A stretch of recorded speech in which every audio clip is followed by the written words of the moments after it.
I'm sure you're familiar with AutoGPT. Have you heard of anybody who has been using AutoGPT who has been happy with its results?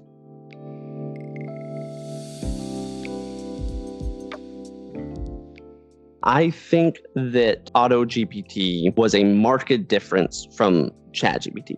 So in ChatGPT, you're asking it a question and then it responds, and then kind of this dialogue back and forth. You're in sync with it. AutoGPT was the idea that let's make it into an agent where it's going to be performing actions by itself. And that means it also basically has to interact with the real world without constant back and forth.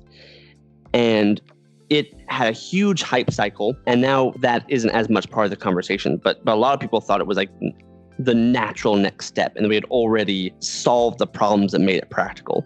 But what it's attempting to do, from my perspective, is an entirely different animal than the technologies that are being built, where there's much clearer inputs and outputs. It was something trying to make a free agent to, yes, perform the tasks that the human put forward, but still to be making a plan and executing against it in the real world. There's definitely something to be said for the fact that this technology is as bad as it's ever going to be. It's only going to get better, and we want to be really smart about where we see it going. But I think that from people outside of the industry, it's really hard to tell where the technology is actually at.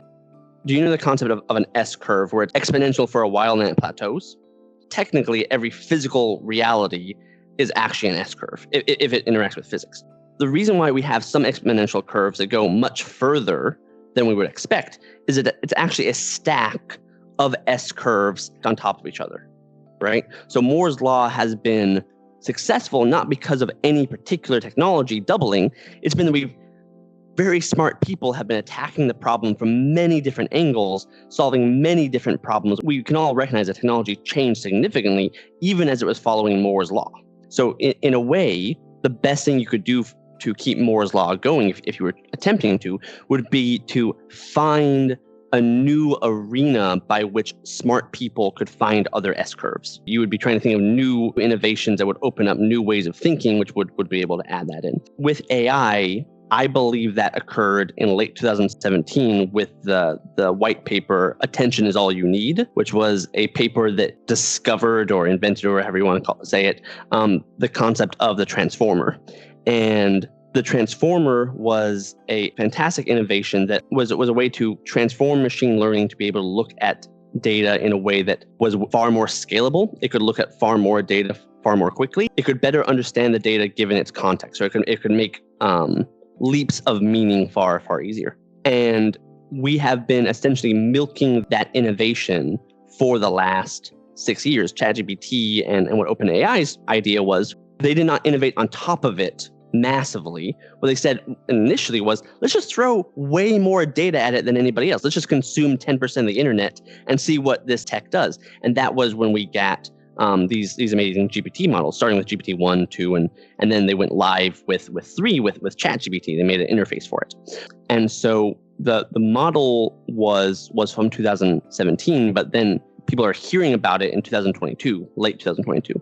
And then since it's gone mainstream, all of a sudden, all these new innovations that are even more impressive in many ways than ChatGPT, like the white paper Chinchilla and the open source models like Vicuna and Orca, which are basically open source models that are as powerful as GPT, but are far easier to train. So the technology has been democratized and is way, way cheaper. All these innovations are more players finding more S-curves to stack up, but still essentially playing the same game. We haven't found that next innovation that I think would stack us in that next level towards AGI. We need a few more epiphanies, like truly creative leaps between us and AGI.